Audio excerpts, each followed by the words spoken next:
ಶ್ರೀರಾಮಚಂದ್ರವಲ್ಲೇ ಆ ಧರ್ಮರಾಯನು ಒಬ್ಬನೇ ಚಕ್ರಾಧಿಪತಿ, ಆ ಭಾರತನೊಬ್ಬನೇ ಪರತ್ಮನಿ.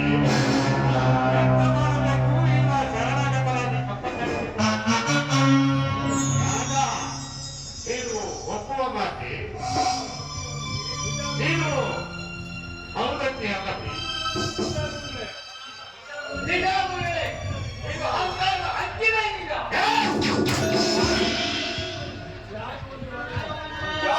ಮಾಡುವ ಪ್ರತಿಯೊಬ್ಬರಾದರೂ ಕೂಡ ಹೀಗೆ ಲಿಖಿತವನ್ನು ಬರೆಯು.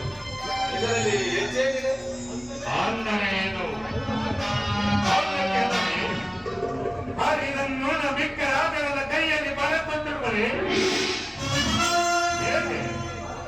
ಅಕ್ಕಪಕ್ಕದ ರಾಜರದ ತಕ್ಕ ಜನರಿಗೆ ಮಕ್ಕಳಿಗೆ ತನ್ನನ್ನು ಬಿಕ್ಕಟ್ಟಿನಲ್ಲಿ ಇಟ್ಟುಕೊಳ್ಳಬೇಕೆಂತ ಪಕ್ಕಿನಿಂದ ಲೆಕ್ಕ ಹಾಕಿ ಈ ಲಿಖಿತವನ್ನು ಬರೆಯುತ್ತಿದ್ದಾರೆ.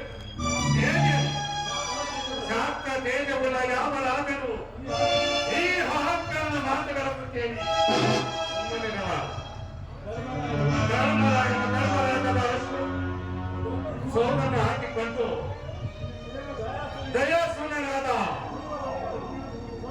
ಸರ್ವ ಮರಗಳನ್ನು ತನ್ನ ಸ್ವಾಮಿಯನ್ನು ಹಂಚಿಕೊಳ್ಳಬೇಕೆಂಬ ದುರಾಸೆಯಿಂದ ಧೈರ್ಯವಾಗಿ ಧನಂಜಯನನ್ನು ದೂರಕ್ಕೆ ತುಂಬಿದ್ದಾನೆ. ರಾಷ್ಟ್ರಗಳನ್ನು ಪೂರ್ತಿಸಿ ತಾನೇ ಕೀರ್ತಿಚಾರಿ ಆಗಬೇಕೆಂದು ವೃತ್ತಿಯ ಮೇಲೆ ಕರ್ತವ್ಯದಂತೆ ಕೈಗೂಡಿಸಿ ಸಾರ್ಥಕ್ಯವನ್ನು ಪಡೆಯಬೇಕೆಂಬ ಸಂಭ್ರಮದಿಂದ ಸಾರುತ್ತಿದ್ದಾನೆ ರಾಜ. ಈ ಪತ್ರಕ್ಕೆ ಏನೆಂದು ಉತ್ತರಿಸುವೆ? ಕುಮಾರ, ಇದಕ್ಕೇನು ಮಾಡುವುದು? ಕುದುರೆಯು ನಮ್ಮ ಲಾಯದಲ್ಲಿ, ಲಿಖಿತವು ನಮ್ಮ ಕೈ ಸೇರಿದೆ. ಏನು ಮಾಡುವುದು?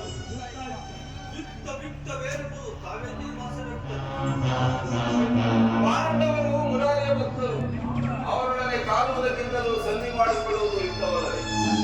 ಸಂಧಿಯಾದರೆ ಆಗ ನಾವು ಆ ಪರಮಾತ್ಮನ ದರ್ಶನವನ್ನು ಪಡೆಯಬಹುದು. ಆದರೆ ಅವರಿಗೆ ಶಿರವಾಗಿ ಸಂಧಿ ಮಾಡಿಕೊಂಡು ಸಾಕ್ಷಾತ್ಕರಿಸಿಕೊಳ್ಳುವುದು ತೀರ ಎಡಿತನವಲ್ಲ.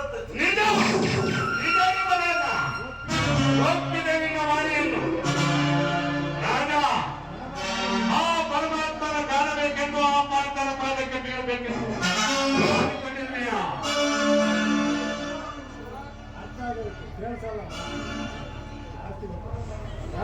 ಅವರು ಶರಣಗತರಾಗಬೇಕೆಂದು ಬರೆದುಕೊಂಡು ನೋಡಿದರೆ ಯಾವ ಕೆತ್ತಿನ ನೀರನ್ನು ನಚ್ಚಿಗೆ ಬಿಡಲು ಅಚ್ಚುತನ ದರ್ಶನವನ್ನು ನಿನಗೆ ಬೇಕಾದರೆ ನೀನು ನಿನ್ನ ಕರ್ಮ ಧರಿಸಿದನಾಗಬಹುದು. ಹೀಗೆ ಏಳಿ ಜನರಿಂದ ಆತನನ್ನು ಅಪೇಕ್ಷಿಸಿದರೆ ಆತನನ್ನು ಜೇಕಲಗ್ನ ಮಾಡು, ಕರ್ಮದಿಂದಲೇ ನಾವು ಕಾಣಿಸುವೆಂದು ಭಗವದ್ಗೀತೆಯಲ್ಲಿ ಕಿರಿಕಿರಿಗೆ ಭಗವದ್ಗೀತೆಯಲ್ಲಿ ಘೋಷಿಸಿದರೆ ಅಪ್ಪ ಆಚಾರ್ಯರ ಮಾತು ಹೇಳಬೇಕು. ನಾವು ನಮ್ಮ ಜ್ಞಾನಗಳನ್ನು ಈ ನಮ್ಮ ಸ್ವಾಮಿಯನ್ನು ಕಾಣಬೇಕಲ್ಲದೆ ಮತ್ತೊಬ್ಬ ರಾಜನಿಗೆ ಶರಣಾಗಿ ಸ್ವಾಮಿಯ ದರ್ಶನ ಪಡೆಯುವ ಕ್ರಮದಲ್ಲಿ ಅರ್ಥವೇ? ಹಾಗಾದರೆ ಈಗ ನಿಮ್ಮ ಅಭಿಪ್ರಾಯ? ನನ್ನ ಅಭಿಪ್ರಾಯವಿಷ್ಟೇ, ಮರೆಯಕ್ಕೆ ಬಂದವರನ್ನು ಮರೆಯಬೇಕು, ಶಾಂತಿಯಿಂದ ಬಂದವರಿಗೆ ಶರಣಬೇಕು. ಅವರು ಯುದ್ಧವನ್ನು ಅಪೇಕ್ಷೆ ಬಂದಿರುವುದರಿಂದ ನಾವು ಯುದ್ಧವನ್ನು ಸಾಧಿಸಿ ನಮ್ಮ ಕರ್ತವ್ಯವನ್ನು ನಾವು ನಿಷ್ಠೆಯಿಂದ ಮಾಡೋಣ. ಬರಲಿ ಆ ಕಿರೀಟಿ, ಬರಲಿ ನನ್ನಲ್ಲಿ ಆತನ ಕಾರಣದ ಕೌಶಲ್ಯ. ಸರಿ, ಹಾಗಾದರೆ ಯುದ್ಧವನ್ನು ಸಾರುವುದೇ ನಿಶ್ಚಯ. ನಾವು ಕದನದಲ್ಲಿ ಆ ಕಿರೀಟಿಯನ್ನು ವಹಿಸಿದರೆ ಆಗ ಆ ವಾದವನ್ನು ವಹಿಸುವುದು. ನಾವು ಇದುವರೆಗೂ ಆ ಮುರಾರಿಯ ಮುಖವನ್ನು ನೋಡಿದ್ದಿಲ್ಲ. ಈಗ ಆತನೇ ಬಂದು ಕಾಲಿದರೆ ನಮಗೆ ಭಗವಂತನ ದರ್ಶನವನ್ನು ಲಭಿಸಿದಂತಾಗುವುದು, ಶಾಸ್ತ್ರ ಧರ್ಮವನ್ನು ಉಳಿಸಿಕೊಳ್ಳಲಾಗುವುದು. ಈ ಎರಡೂ ದೃಷ್ಟಿಯಿಂದಲೂ ಯುದ್ಧವನ್ನು ಸಾರುವುದೇ ನಿಶ್ಚಯ. ಸರಿ, ಹಾಗಾದ್ರೆ ಯುದ್ಧವನ್ನು ಸಾರಿಬಿಡಿ.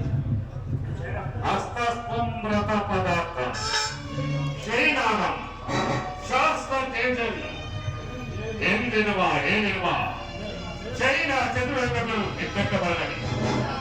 ರಾಜ ರಣಬೀರಿ ಶಬ್ದವು ಕಿವಿಗೆ ಬಿದ್ದ ತಕ್ಷಣವೇ ಎಲ್ಲ ಮಂಡಲ ಸಿದ್ಧವಾಗಿ ತಪ್ಪಿಸಿಕೊಂಡರೆ, ರಾಜಾಜ್ಞೆಯನ್ನು ಉಲ್ಲಂಘಿಸಿದರೆ ಅವರನ್ನು ಕಾಲ ಎಣ್ಣೆ ಬಗೆಯಲ್ಲಿ ಹಾಕುತ್ತೇನೆ ಎನ್ನುವುದು ಆಜ್ಞೆಯನ್ನು ಮಂಡಿಸು. ಹಾಗೆ ಆಗಲಿ. ನಿಮ್ಮ ಅಭಿಪ್ರಾಯವು ಸೂಕ್ತವಾಗಿದೆ.